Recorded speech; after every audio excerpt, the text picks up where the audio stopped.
কতটুকু অশ্রু গড়ালে হৃদয় জলে সিক্ত, কত প্রদীপ শিখা জ্বালালে জীবন আলোয় দীপ্ত, কত ব্যথা বুকে চাপালে তাকে বলি আমি ধৈর্য।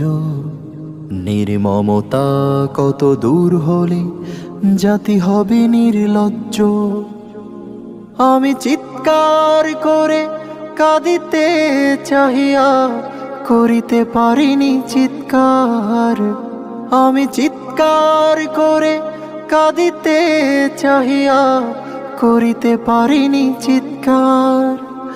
বুকের ব্যথা বুকে চাপায়ে নিজেকে দিয়েছি ধিক্কার। বুকের ব্যথা বুকে চাপায়ে নিজেকে দিয়েছি ধিক্কার। কতটুকু